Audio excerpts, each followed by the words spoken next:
परमात्मा का धन्यवाद। और आज हम सीखेंगे मन को कैसे शांत रखना है ना, क्योंकि मन बहुत चंचल है ना।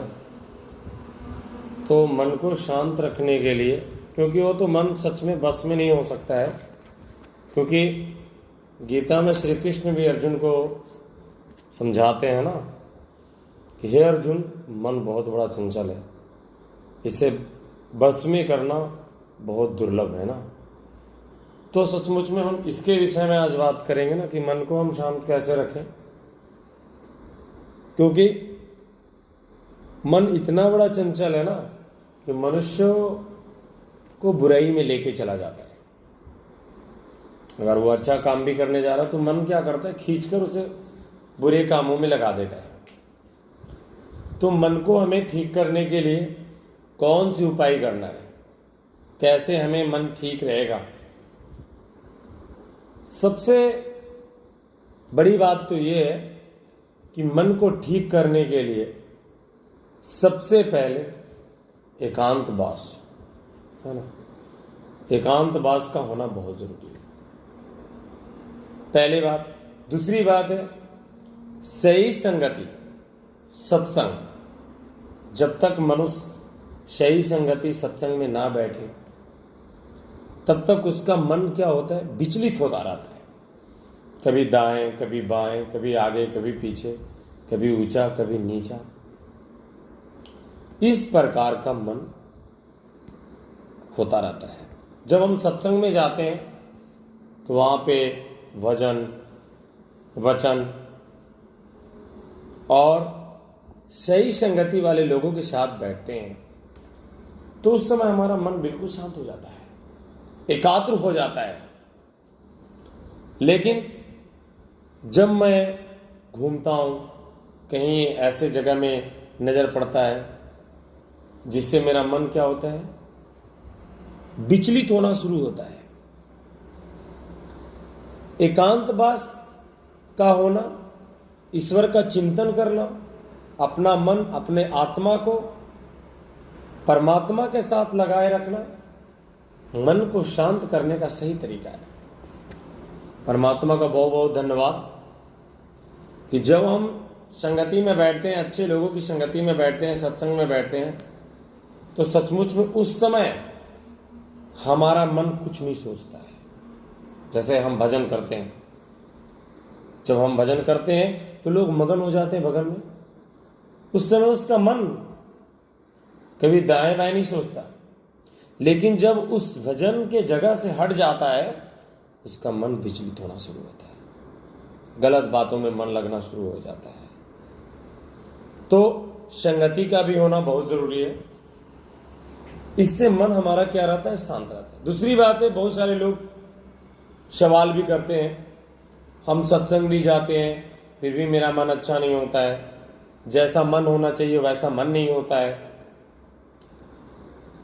तो सच में ये तो बात सही है कि आप सत्संग भी जा रहे हैं, ईश्वर का याद भी कर रहे हैं, ईश्वर के ऊपर विश्वास भी कर रहे हैं, लेकिन जैसा मन होना चाहिए वैसा मन नहीं हो रहा है। इसका क्या कारण है? इसका कारण मात्र एक ही है, हम सत्संग तो जाते हैं सही, जिस प्रकार से, एक उदाहरण के लिए, कि गंदे कपड़े को अगर हम रंगने का काम करेंगे तो गंदा कपड़ा क्या हो जाएगा, कभी रंग नहीं सकता है। उसको रंगने के लिए हमें क्या करना पड़ेगा, अच्छे से धुलाई करना पड़ेगा, साफ करने पड़ेगा। जब वो साफ हो जाएगा तभी हम उसको रंग सकते हैं और उस पर अच्छा रंग आएगा। उसी प्रकार से हम सत्संग में जाते हैं, जैसा मन होना चाहिए वैसा मन नहीं होता। लोग सत्संग में भी जाते हैं, सुनने को मिलता है कि वो सत्संग में जा भी रहा है फिर भी वो जैसा था वैसा ही है, कोई सुधार नहीं आ रहा है। फिर ऐसे सत्संग करने से क्या फायदा है? ये तो सच है, कोई भी बोल सकता है।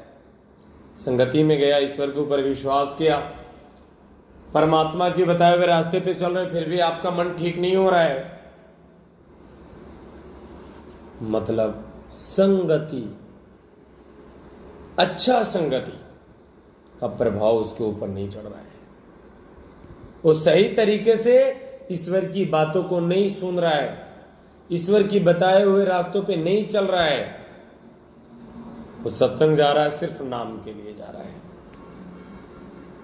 तो नाम को जाने से तो काम नहीं हो सकता।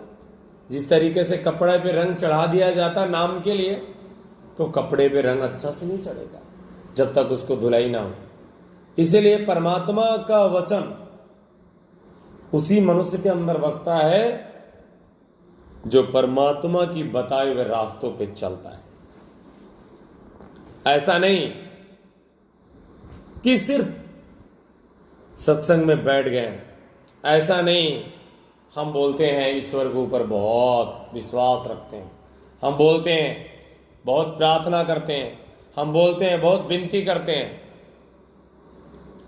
इससे काम चलने वाला नहीं है। उसकी बताए हुए रास्ता पे चलना है। हमें एक दूसरे को सताना नहीं है। अगर हमारे लिए कोई बुरा बोलता हम उसके लिए बुरा नहीं बोलेंगे, क्योंकि मैंने पिछले बार भी बताया था ना कि जो तोके काटा बुए ताही बुए तू फूल, और बाके फूल का फूल है बाके है त्रिशूल। जो मेरे लिए कांटा बोने का काम करता हम उसके लिए फूल बोने का काम करेंगे। उस परमात्मा का धन्यवाद। हमारे लिए तभी जीवन में अच्छे अच्छे काम प्रकट होगा, तभी हम विकास में जा सकते हैं, तभी हम परमात्मा को प्राप्ति कर सकते हैं, तभी हमारा मन बिल्कुल शांत रहेगा।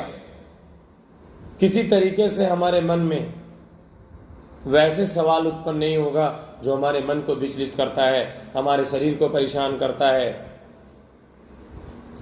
जब हम परमात्मा की बताए हुए रास्तों पर चलें तभी हमारा मन भी शांत रहेगा, विचलित नहीं होगा। किसी दूसरे की संपत्ति को देख करके मेरा मन व्याकुल नहीं होगा। क्यों? जब परमात्मा की प्राप्ति हो जाती है मनुष्य के अंदर, उसके अंदर अध्यात्म आ जाता है, और जब मनुष्य के अंदर अध्यात्म आ जाता है तो संसार की वस्तु पे उसे ज्यादा मन नहीं लगता। इसलिए हमें हमेशा अच्छे वचन, परमात्मा की बातों को सुनकर के चलना चाहिए। तभी हमारे जीवन में बड़े बड़े कार्य को प्रकट हो सकता है, बड़े बड़े कार्य प्रकट हो सकते हैं। उस परमात्मा का बहुत धन्यवाद करते हैं कि सचमुच में परमात्मा जिन्होंने हमें बनाया, पूरे संसार को भी बनाया है, और हम उसे तहे दिल से धन्यवाद करेंगे। और मुझे डर भी मानना तो सिर्फ परमात्मा से मानना है। परमात्मा ही हमारे जीवन को बनाया और हमारे जीवन को बचाएगा भी, अच्छे रास्ता में लेके जाएगा। हम उनसे विनती प्रार्थना करेंगे। इस तरीके से अगर हम चलेंगे हमारे जीवन में किसी तरीके से अड़चन नहीं आएगा। शैतान, दुख, परेशानी एक मार्ग से तो आएगा पर 7 मार्ग से चला जाएगा। लेकिन आज आप देखो लोगों के अंदर से 7 मार्ग से परेशानी आ रहा है उनके अंदर, उसके पास परेशानी है, व्याकुल है,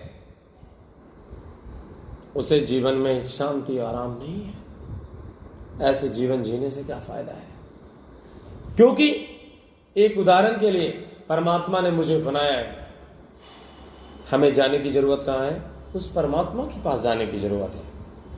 जैसे मोबाइल को किसने बनाया? मोबाइल जिसने बनाया खराब होता तो मोबाइल बनाने वाले के पास जाते हैं, वरना दूसरे मिस्त्री के पास नहीं जाते। तो आज भी जिन्होंने मुझे बनाया है हमें उसके पास जाने की जरूरत है। और बनाया है तो संसार पूरा जानता है इस दुनिया को बनाने वाला कौन है, तो परमात्मा है।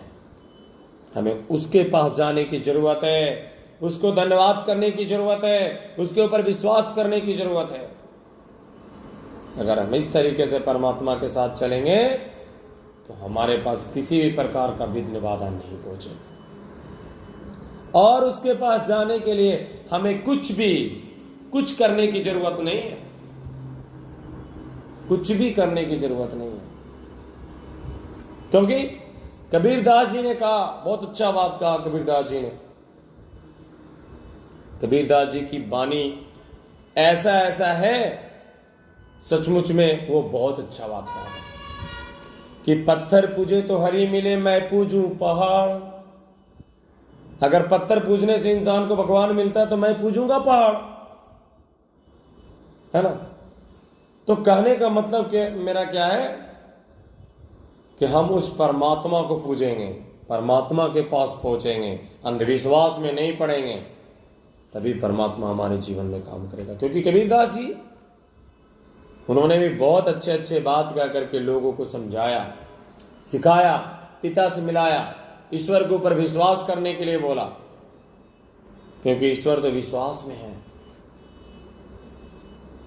इस तरीके से हमें परमात्मा के साथ चलना है, तो हमारा मन कभी भी विचलित नहीं होगा, हमारा मन बिल्कुल शांत होगा। और जिसका मन बिल्कुल शांत है, विचलित नहीं है, वो जीवन में आराम पाता है, दुख को सहता है, दुख से घबराता नहीं है।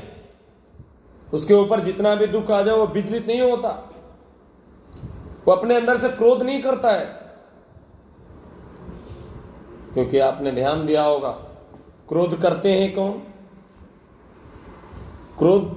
क्रोध किया है किसने? जिसके अंदर ताकत नहीं है। जिसके पास ताकत है वो क्रोध कभी नहीं करता।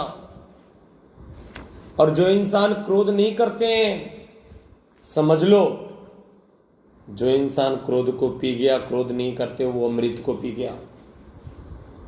क्योंकि गुस्सा करने वाला इंसान उस परमात्मा को सही तरीके से नहीं जानते। परमात्मा को जानने वाले लोगों के पास सहने की शक्ति हो जाता है। इस तरीके से परमात्मा के साथ हम सबको चलना है, परमात्मा को धन्यवाद करना है, तो मन हमारा बिल्कुल शांत रहेगा, किसी भी प्रकार का भय नहीं आएगा और हमारा जीवन बिल्कुल शांतमय होगा। तो आज के लिए ठीक है, परमात्मा का बहुत बहुत धन्यवाद।